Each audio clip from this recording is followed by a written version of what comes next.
Welcome to our fifth Talks for Future webinar. I'm Rita. Okay, and I'm Kevin. Today we will be talking about transition of workers. And we have two amazing experts with us. It's Hannah Martin from Green New Deal UK and Sinan Eden from Climate Jobs Campaign Portugal. So here we're talking about Hannah Martin, and she's from UK.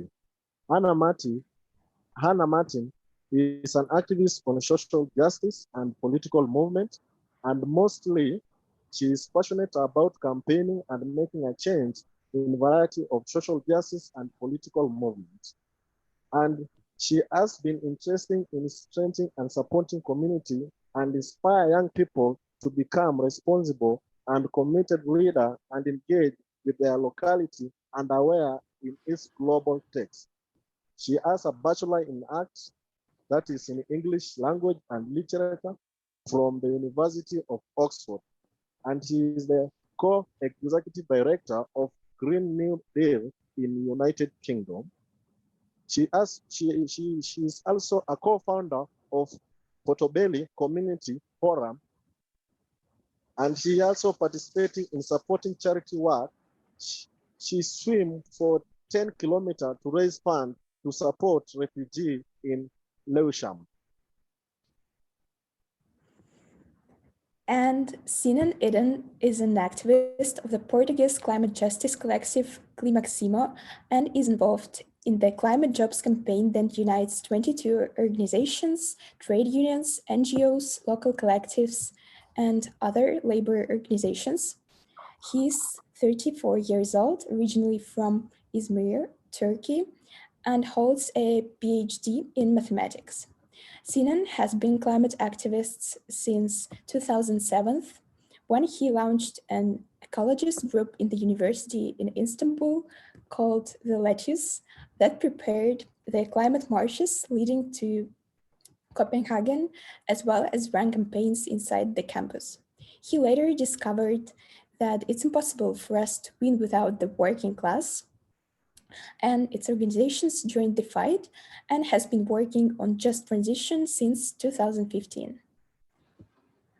So let's start talking about just transition, and let's discover the main impact of climate change on employment.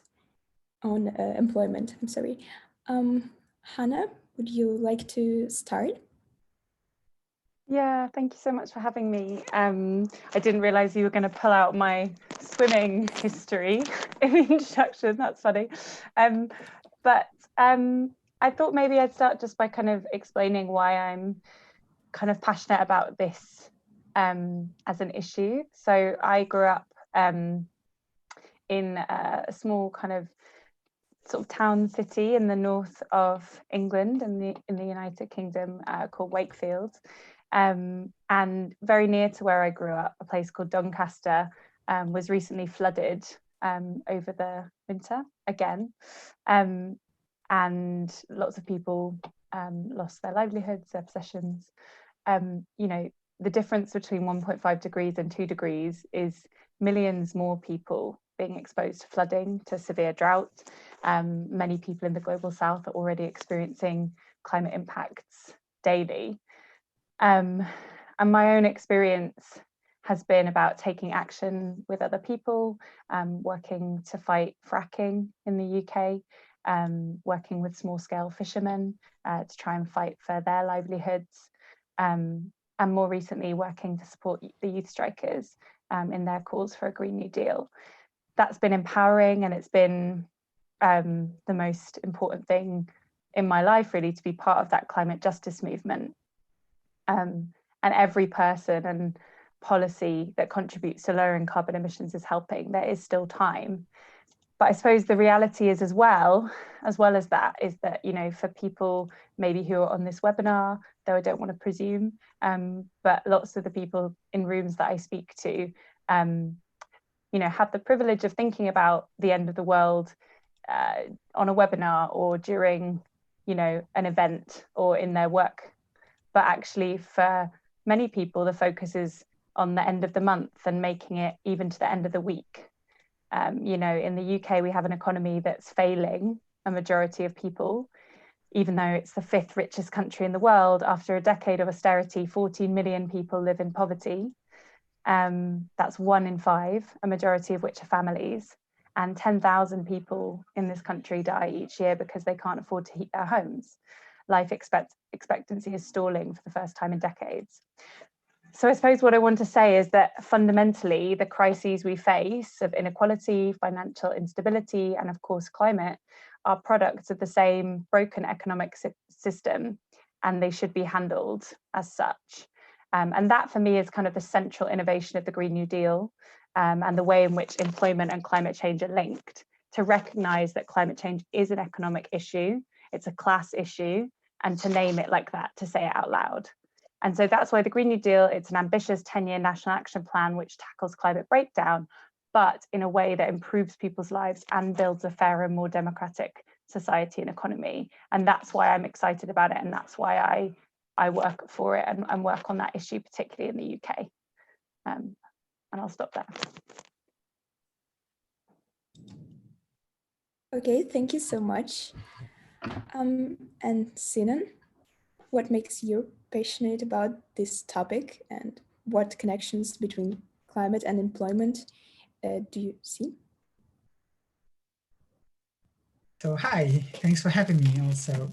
I think the way I would like to start is crossing what Hannah said a little bit, in terms of how it comes from the realization of the fact that market mechanisms don't work. They don't work for the people, and they don't work for climate also. The way crises are treated, climate crisis or the economic crisis that we had 10 years ago, or the economic crisis that we are going to have now, through neoliberal policies don't work for us. They don't solve the problem. So, and they divide us. They create false divisions among us through race, through gender, through xenophobia, but also through different social categories in the society. So we thought that there was 2 things to address. One was that market mechanisms don't work, and the second thing is that we have to reject the false dilemma between work and climate, labor and climate. So we thought we need a plan. We need a people's plan for tackling climate crisis. And we were inspired by campaigns, climate jobs campaigns that already existed in South Africa, in the UK, and also in Norway. And we launched our campaign, surprisingly, on the 1st of May, 2016. We were on the streets. Well, in this case, we are not. It's a campaign that unites unions together with climate justice collectives, with some NGOs. Fridays for Future in Portugal are part of it. And it's based on 4 main political principles. One is we demand new jobs for people. This is not about making accountability of existing economy, but creating new jobs, because there's new things to be done in emission cutting sectors. So renewable energy, transport, buildings, energy efficiency, a big chunk of agriculture if you localize food production also. The third principle is that they need to be public jobs, public sector jobs. So because market mechanisms don't work, we cannot rely on jobs being created or some transition happening somewhere through some mystified reason. And fourthly, we demand training and job guarantees for all the workers that now, all the workers and communities that now depend on the fossil fuel industry. The last one with the public sector and the job guarantee actually are hand in hand, because the only way you can guarantee something to someone is if you plan it, nationally plan the transition. So in like in other parts of the world, we made some calculations on how that would work. Our understanding is that around 120,000 new jobs could cut emissions by 80% by 2030. These are real emissions, not net emissions. I'm not talking accountability tricks. actual emissions can be cut by 80% by 2030 in Portugal. I know of similar numbers, so 1 million climate jobs campaign in the UK and 1 million climate jobs campaign in South Africa have similar analyses and similar reports. So this is like our people's plan for climate. Together with that, we have also recently have been working on what needs to be done now, today, what we have to win today in terms of transport, in terms of energy, in terms of energy efficiency and so on. So we also have 10 demands for the following 4 years that maybe I later explain a few of them, but some of them are a bit more technical or at least too contextual for this, for an opening maybe. Yeah, so I think this is how I would open.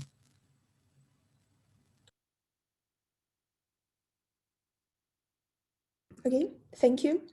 So you're both working in the organizations related to just transition model. Can you please explain us what does it mean and what are the core principles of this model? Yeah, absolutely. So, I mean, for me, a just transition, it basically must create good forms of work for all who want it. You know, I think, and when I say good work, I mean like safe work, secure work, unionized work, work that enables people to flourish and be fulfilled. That's what I mean when I say like a good job. And I think we need to be specific about that, particularly from the UK and the kind of unionization of work, because anti-union laws have been strengthened over the past few decades, really. And without that strong pillar of kind of society, we can't hold employers to account. I think that a just transition needs to be shaped by the voices and interests of communities on the front line of change. So that means workers, trade unions, social movements, people who are generally marginalized within society by the current economic structure. And I think the other thing is that for me, a just transition means investing in communities and regions, both in the UK and globally, where it's most needed. So prioritizing places and people that have been not prioritized in the past, or have been actively oppressed, and where it's most needed to address kind of things that have happened before, so historic inequality, and you know, on the basis of colonialism and other impacts, and then ongoing inequalities. And I think that the other part, the final part of the just transition is, I think it's about preparing for some of the inevitable disruptions and shocks that we might expect, because we're already on track to experience such shocks, and preparing for them in a way that prioritizes the most vulnerable in our society is part of a just transition for me as well. So those are some of the key points, but I don't know if Sinan, you had others or? Well, I just want to maybe rephrase one thing that you said in my words, which I think is in general, when we talk about justice, when we talk about instituting justice somewhere, constituting justice somewhere, we talk about responsibles and the impacted, and making clear who is responsible for the crisis that we have and who is paying for it at the moment, if in the business as usual scenario. I think, so just when we say just transition, we mean, so we need a transition, and who is, so the people that are responsible for the crisis that we have now should be the ones that should be paying for the transition, and not the workers that perchance are depending on, in many cases, very precarious working conditions in the fossil fuel industry anyway. So I think there's this clear element in terms of justice. So also in terms of transition, the justice element, I think, is about making the fossil fuel industry pay, making the rich pay, and making the global north pay, as Anna was mentioning. Okay, and let's talk a bit more about how it works in local organizations and like globally, country by country, how the way it works depends on it. Hannah? Well, I'm no expert on the kind of ways in which many different countries will need to respond. And I think it is best if those responses come from the sort of ground up in individual countries, so that the solutions for those countries are designed within country. I think an interesting concept to mention is the kind of idea of like a global Green Deal for people, which is being kind of floated in lots of different spaces, and essentially trying to embed within national plans, you know, conditions and sort of regulation that ensures that what is good for one country doesn't inevitably hurt other places. So, you know, put simply, you can't continue to extract and, you know, base your economic growth or prosperity off the backs of extracting from countries that are previously and continue to be exploited, so the majority in the global south.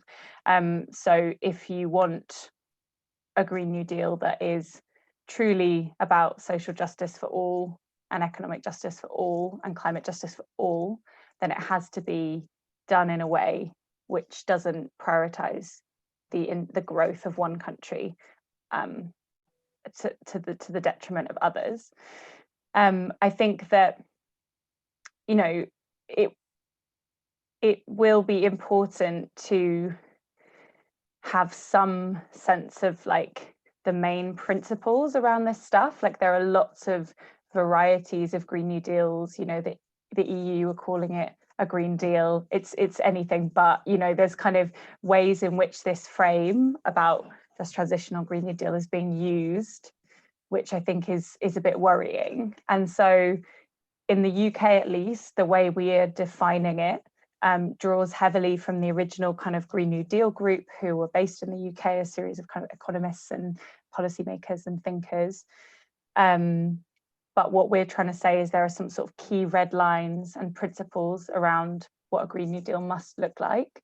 And from there, people can kind of build out ambitious policies like a jobs guarantee or a basic income or a 4-day week, or the kinds of policies that might form the heart of a Green New Deal and push for progressive change. And actually it's interesting because at the moment in the UK, as I'm sure is being reflected elsewhere, polling of the public suggests that previously people who were maybe not interested in ambitious policies like a jobs guarantee or rent controls are now actually support for them is much higher than it was before.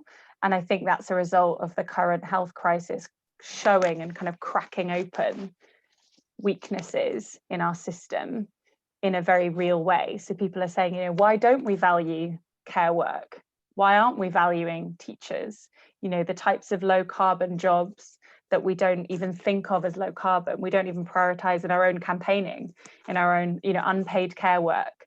There's all this work that is being done and is either underpaid or majority, you know, being badly treated because it's migrant workers or it's non-white workers.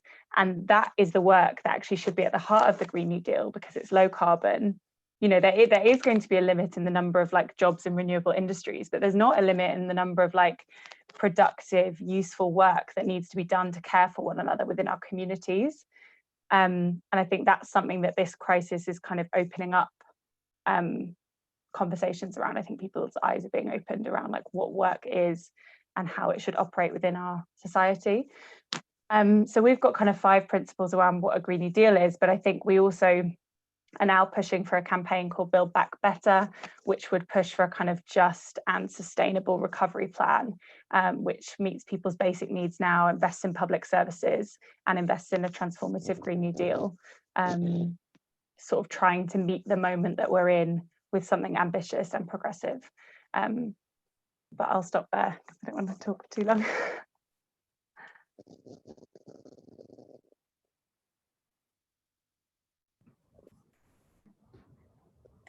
Sinan, would you like to add something? Maybe I can try and pick from where Hannah left it and talk about public services. I think this is the realization that we have, that certain things are necessary in our society, and we are not valuing them at the same time. And I think this is a good talking point. I think this is the talking. So a livable planet is a public service, and it cannot be something optional that may or may not happen through some incentives that are given to something. It needs to be provided, like healthcare. So I think this is the opening point, and I think this is where, this is how we should focus, and it's also, it's the only way of winning the just transition. If we talk about it as a public service necessary to achieve a livable planet, we are talking about decent jobs, we are talking about socially useful jobs, and so on. So I think there are all these elements, and I would just like to give, because Anna was talking about a little bit more, let's say, in political terms, I'd like to give like 2 more concrete examples of how it could be working and how we see it not working. So one of them was just very recently, several weeks ago, because of house confinement measures. In buses, there may only be a certain amount of people for essential workers, which almost by definition means working class, lower working class, somehow. So all of those people are supposed to go to work, and they cannot enter into buses in large numbers, and some people are supposed to work from home.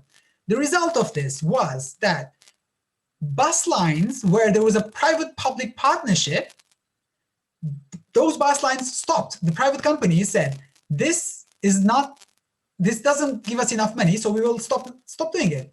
So there was an actual real-life bailout, not cash bailout, real-life bailout of the municipal buses providing those bus lanes. So that is the point. The society says, the government says, everyone says, these are essential.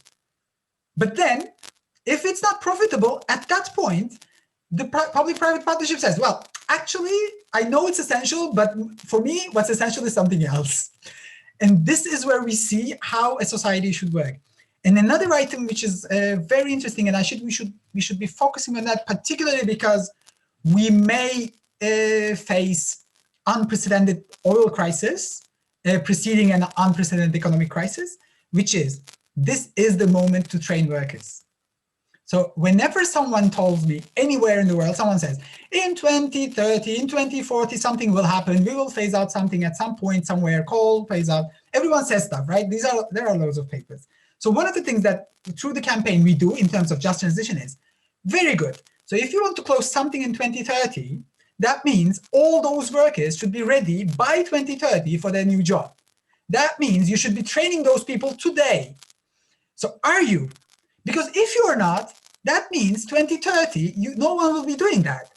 In general, when a government says something will happen in 2030, the actual interpretation of it is, it's not me. Next government. It's not about me. So we kind of broke that logic saying, wait, that's not how it works. If you think something should happen in 2030, then you should be preparing it today. So one of the main demands that we have for short term, for these years and for these months actually, is 1 day training per week for all fossil industry workers. This is realistic. It can be done. And we checked the curriculum. In 2 years, these people would be ready for renewable energy jobs.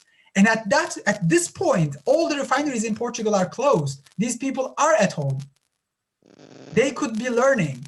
Except in this case, of course, the corporations would have to be paying for that training, would have to be preparing for that training, and would be preparing for their own collapse. So, of course, they are not doing it on their own. But it is possible at the moment, if we had a rational economy, it would be possible to prepare ourselves for a low carbon economy. So these 2 examples, when first the public transport collapsing, and the second, not collapsing, but in many parts where it's serving for the slums, it's not working because it works only if there are loads of people, if it's packed.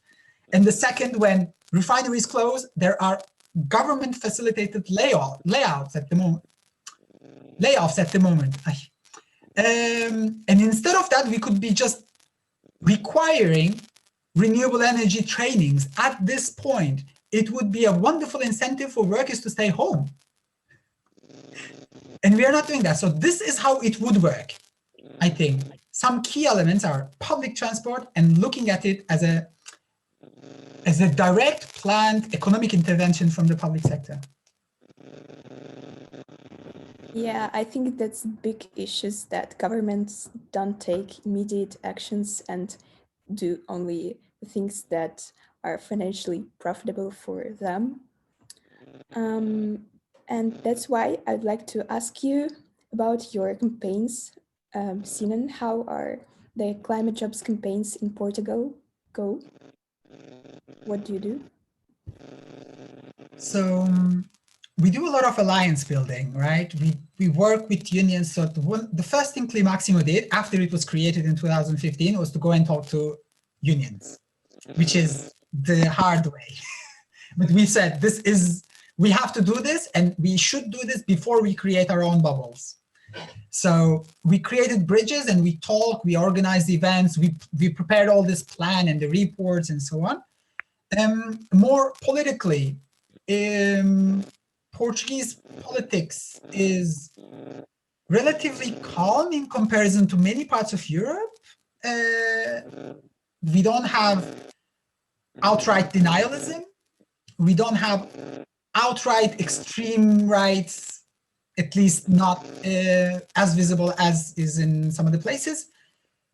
But there's a subtle denialism that I think is sometimes harder to deconstruct, which is that thing of, it will happen. Sometimes, that logic of something will be off, emissions will be offset, jobs will be created. It's not clear, like, but okay, so how will it actually happen, right? No, we will phase out, we will have carbon neutrality in 2050 and so on. So there's a lot of work that there's a lot of agreement in discourse, but that we have this subtle denialism, as in not much is happening really. So there's no, this is actually another thing that I wanted to say. Just transition is the only possible real solution. Like, it's the only transition available to us. Everything else is some packaging of some other concepts, other priorities on top of a transition agenda, and just produce more money. So I think the fact that we are not having a just transition is also explaining why the emissions are not decreasing somehow. So I think those things are kind of like, because something is a real solution if it works, right? So things that have been tried so far, including the declarations of climate emergencies and so on, they don't work because they are not the real solution. The real solution is actually doing the thing. So I think, like, maybe I would pass it to Anna, saying, because they also work on like actual things that need to be happening rather than some ideal vision for 2050, 2060, and so on. And I think, like, we should be talking about what should be happening now. Would you like to add something, Anna? Yeah, no, I mean, I really agree. I think in the UK as well, we are politically in a place where there's not, from central government, you hear a lot of sort of verbal commitment to action. Recently, they committed to a net zero target, which was an extension of our existing Climate Change Act, which was originally 80% cut on 1980 levels by 2050. And now they've committed to 100% cut by 2050, which was a kind of big announcement. It was a big sort of political campaign, sort of from within government. But we are still not on track to even meet our original targets, our original carbon budget allocations. And we're likely to miss this year's carbon budget and next year's carbon budget. And that was on the original target of 80%, not even the stretch. So we're in a slightly strange, difficult political position where everybody talks about it. But particularly with the last few years, the kind of Brexit conversation has really dominated our politics. And last year, prior to the election, saw this kind of massive upswell in public mobilization. You know, we had thousands and thousands of people on the streets with the youth strikers, but also with Extinction Rebellion kind of originating in the UK. There was this massive kind of awareness raising and huge kind of hope that that would translate into political change. But actually what we saw at the election was the government who on paper had the least ambitious and well sketched out plan win by an absolute landslide. So, you know, they won in a very strong majority. So they've now got an 80-seat majority. We don't have our system is first past the post, so there's no coalition possibility there.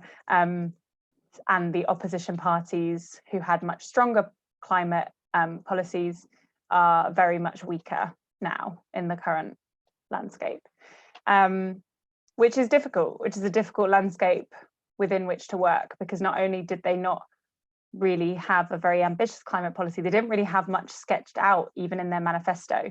It really wasn't, they didn't commit to much in real terms. So and the sort of movement mobilization did not translate into that being an election issue for people. The election issue that they voted on primarily was Brexit. And we really had hoped that because of the cut through that climate issues had had in the previous year, people might have voted more in line with that. But that doesn't seem to have been the case. So we're now faced with a challenge, which is, you know, we have 4 more years, 4.5, of a very, you know, verbally committed government, but actually no real joined up thinking, and their ambition is not strong enough.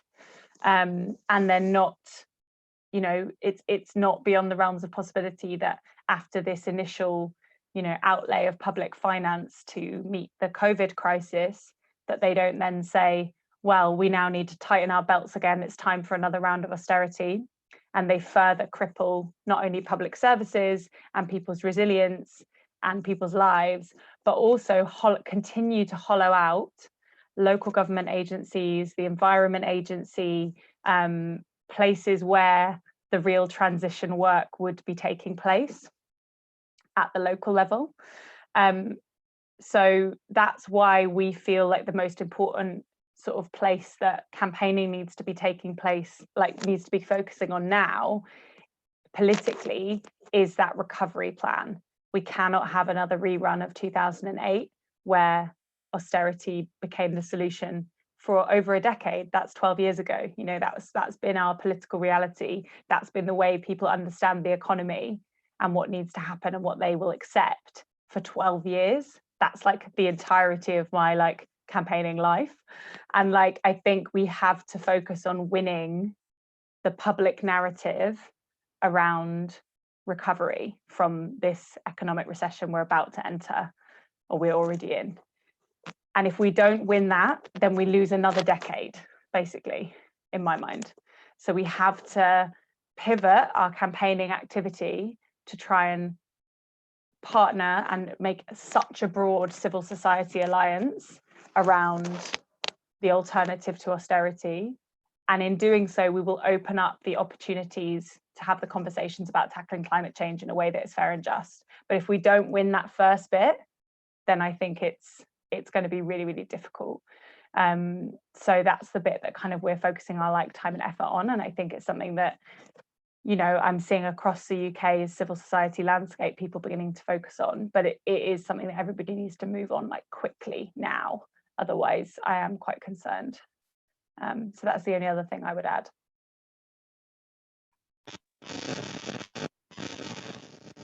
Okay, thank you very much. I've heard that transition is very important in our society. So I have only one question to ask. And the question is going like this. What is the most important sector where workers' rights are the most risk and need protection? Do you want to go first, Sinan? Okay. So, I mean, I don't know that it's helpful to kind of pit different sectors against one another. I think that workers' rights are important across all sectors and they interrelate, because if one sector is being treated better than another sector, that's going to have impacts for people's kind of social security. You know, I think there are important sectors of people where workers' rights is like more vital. So it's not so much important sectors of industry, but for example, migrant workers across different industries, across the restaurant industry, across like the food picking industry in the UK, across the care work industry, like those are places where migrant workers are particularly represented and particularly treated badly. So, you know, 0 hours contracts, no proper rights, no access to unions, concern that their employer might pass their details to immigration officials, not being paid enough, so they have to take on multiple jobs. You know, so you have single mothers, immigrant workers working 2 or 3 jobs at a time, which impacts the ability of them to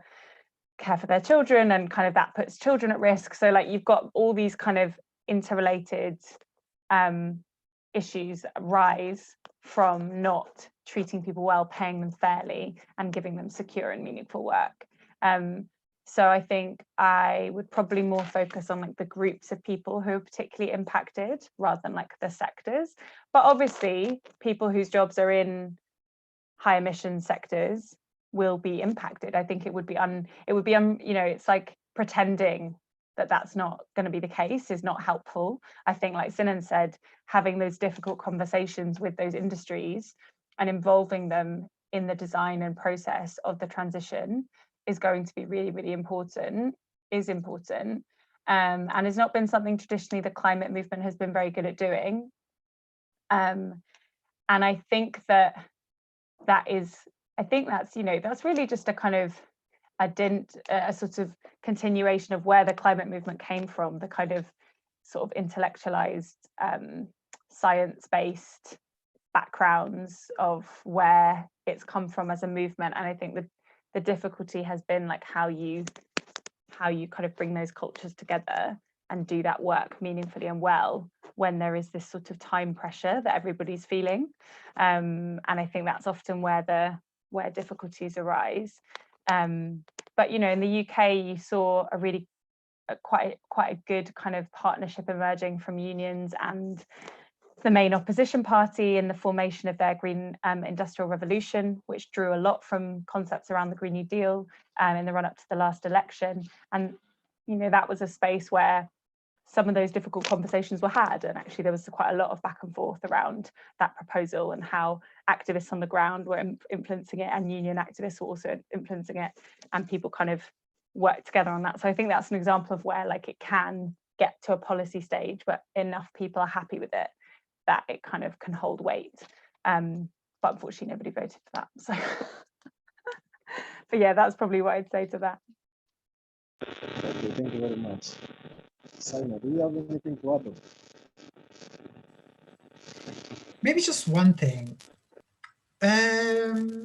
So the high carbon sectors will collapse. So the fossil fuel industry will collapse. Aviation sector will collapse sooner than we thought, actually, it turns out. And they are key sectors for the capitalist system to operate. They are the roots of the system as is, which means that when they collapse, it's not just the workers that will be underneath that ruins. All of us will be underneath those ruins. And their profits will be bailed, and we will not be bailed out from that. So I think the key point here is like, not just talking about like which sectors are at risk. I think those are the sectors that are also super vulnerable for economic interdependence that we have at the moment in in processes of capital accumulation, in processes of extractivism. These are the key sectors that will fail, and then they are too big to fail, so therefore we all have to fail, and therefore we have to have either a normal austerity that we are familiar with or an eco-austerity that that may be imposed, some kind of ecological austerity, in either case to bail them out. So I think for that, to avoid that, I think we should have a plan of dismantling them before they collapse. So I think that is what Just Transition is about. So Just Transition is about involving the communities and workers that depend on those sectors so that we dismantle the building while we are in it, but without making it collapse on top of us. I think the main discussion is around there. Okay, thank you. Back to you, Richard.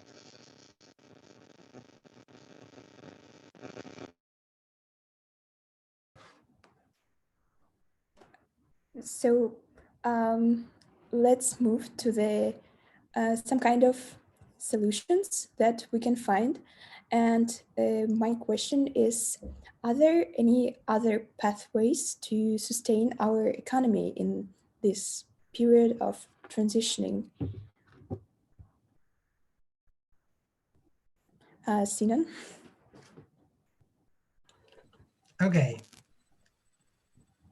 So I think the answer is yes and no. Because I think many of the things that Hannah said are complementary to the things that I was saying. So there were a bunch of stuff that I didn't touch at all, exactly because Hannah was already mentioning those things. And also similar, more like many of the sectorial stuff that I said, Hannah wasn't mentioning because I was complementing it. I think those are the pathways, but I find it difficult to imagine at this point with such a climate emergency in which we are, plus the public health crisis in which we live in. I find it very difficult to imagine a scenario where the public sector does not play a key role. And I think public sector will have to play a key role economically, not just politically, not just economic policy, actual economics, actual investment, public investment, public jobs. I think there will be a lot of that happening. And when I say this, I am talking about all kinds of services that are essential for us. So housing, education, healthcare, energy, transport. I think these things we have to reclaim and say, okay, we have to have a plan about what we do about these things. And I think there are loads of plans of doing that. So I think there are several pathways, but my feeling is that there's this main current in which we have to be if we want to go in the right direction. Yeah, I would agree with that. And I think that, you know, there's some really good work being done around like not just public ownership, but kind of how you like make like every aspect of society, because public ownership is one aspect, but like how do you make common like how workers engage with their own work or with their own company. There's actually a think tank that we draw a lot of our kind of research from called Commonwealth in the UK, who've done a kind of Green New Deal series, which I would really encourage people to read. It's quite, it is quite policy focused, but there are articles that kind of explore lots of different angles. And I think that they're doing some really innovative work around like ownership sort of across the board. I mean, in terms of, are there other pathways? It's like, well, yeah, not really, like as in like plus what Sinan said, there's like not really, it's like continue with business as usual, not okay. There's like a market-based transition which won't work. So no, I think this is the only way we have, and the quicker that people across organizations realize that, and realize as well that like I think making it the common sense solution, you know, these aren't sort of radical propositions in the sense of alienating, because actually I think you can explain why they're important and why they matter to people in a way that, you know, speaks to their daily experience and their lived understanding of what's going well and what's going badly in their lives. I think that's partly why the Green New Deal is really important for the climate movement as a kind of concept, because it's about talking to people about their daily lives, the work they do, the houses they live in, the way they get around, the way they interact with their boss, you know, the way they understand public services. And like that as a route to talking about climate change, I actually think is much easier than talking about climate change as if it's like over here and far away. So I think this is the only way, but it's not a way that is like out of the realms of possibility. It's very possible, it's very real, and I think we should start talking about it in that way. Okay, thank you. And the last question, how can the economies which are based on fossil fuels and don't have another industries except for the like coal mining industries and other dirty one, how can they adapt and what they can do right now immediately on the pathway towards just transition? Hannah, would you like to start? Yeah, sure. So, I mean, I think it's very easy to point this finger at kind of specific economies. And you'll tend to find the people that are doing that have really bad politics. And I think that it's important that we think of we are a global system now.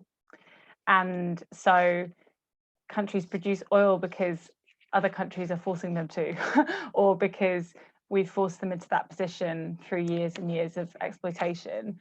And, you know, in the UK, half of our emissions are essentially embedded in things we import from around the world. So we're kind of putting that economic situation in place actively through the way we decide to do trade and the way we decide to run our economy.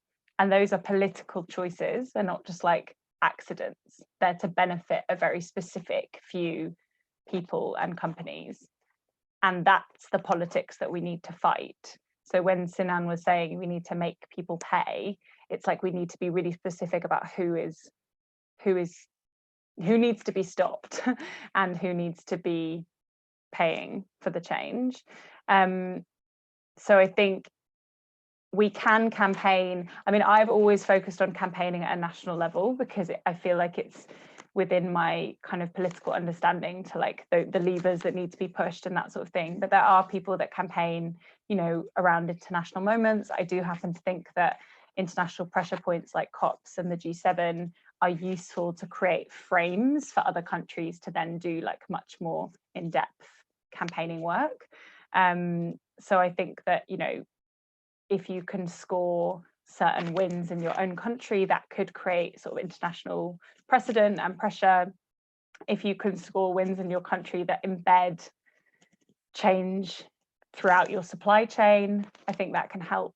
But I think given that we've, you know, in the UK, we've historically emitted a massive proportion of the carbon that's still in the air, it's not like it's our opportunity to kind of embed a Green New Deal to like help us prosper more. It's actually just our responsibility to be at the forefront of fighting the problem and leading by example, and, you know, giving away for free, you know, cancelling debt, giving away for free technology, giving lots of money to the global south. You know, I think it's stuff like that is not kind of us, you know, having an opportunity. It's like it's just the basics that we need to do. So I think those are the kinds of things that I focus on rather than kind of looking at like particular other countries with like different profiles. I'll stop there.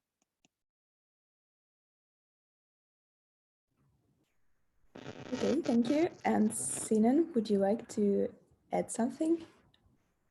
I really want to just add some other things. So how can we force some economies based on nuclear weapons production to phase out nuclear weapons? I don't know the answer, but I think we should treat it as such, right? So it is a crime against the existence of fossil fuel industry today is a crime against humanity. And it was, as Hannah was mentioning, it was imposed on Global South by Global North in many cases. So that model was imposed, and in many cases, armed imposed, not just imposed, but actual slaughter kind of imposed. And I mean, the example of nuclear weapons is very interesting because the entire point of one country having nuclear weapons is because another country is having that, and that would protect you also, right? They would balance it out.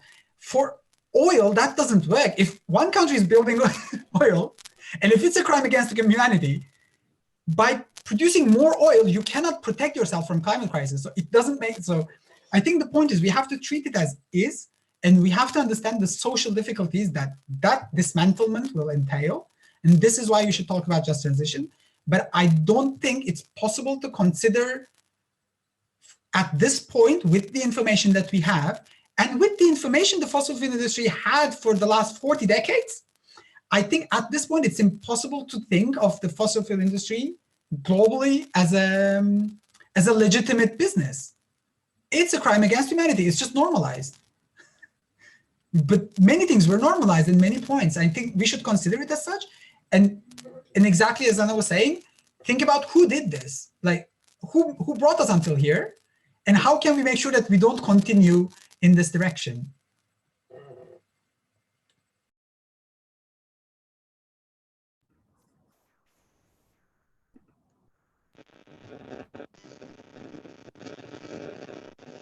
Okay. Thank you very much. The discussion was very productive. It was rich. So I only have a last question. And my last question is concerning the Global South and Global North. You're talking about the Global South and Global North. Have you tried to find out if the Global South have put in the transition measure for their industry? For example, most countries in Africa or country in part like India.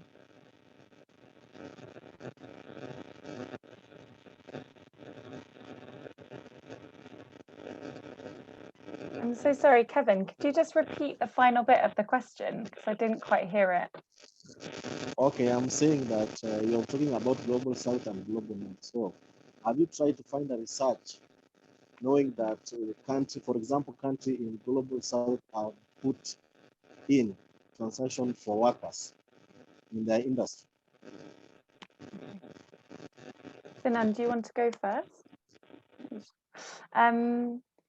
So I actually don't, as I said before, like I work primarily on kind of UK transition work. So I don't know, I think that the best organisation I could signpost for people is a group called War on Want,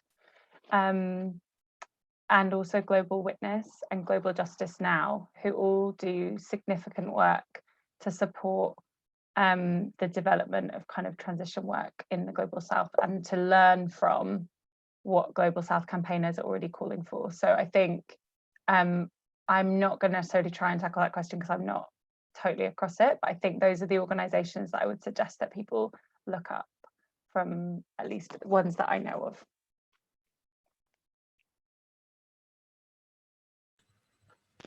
You think something?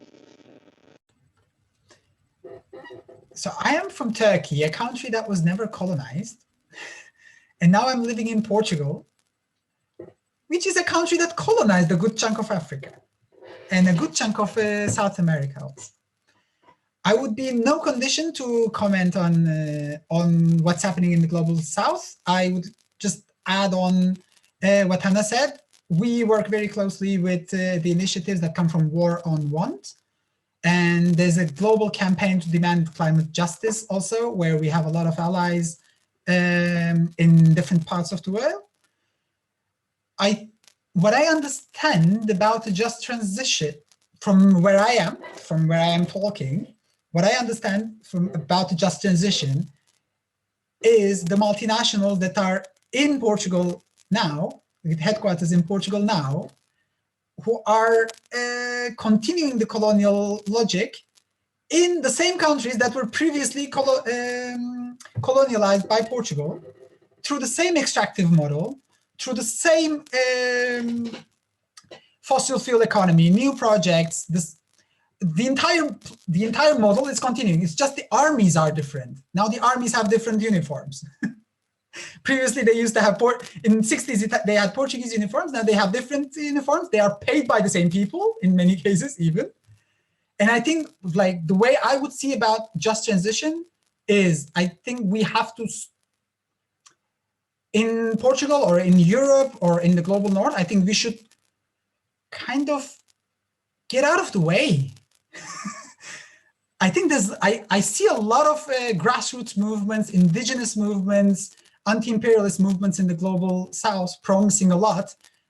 And I think global north, as corporations or as armies or as a policy, international policy, are blocking it. I think, like, for me, just transition in global south is a discussion that for me is just about get out of the way, stop destroying, just that part. I think this is all I can say, and I cannot at all talk about how a just transition would look like in a context where I'm not familiar with. Thank you for the question anyway. Okay, thank you very much, and I just want to say thank you for taking your time to come on board, to share your ideas, to share everything to the world. Thank you very much. We are very happy for knowing thank you so much. Profile and everything. Thank you so much for having us. Thank you very much, and thanks everyone that was also accompanying the session.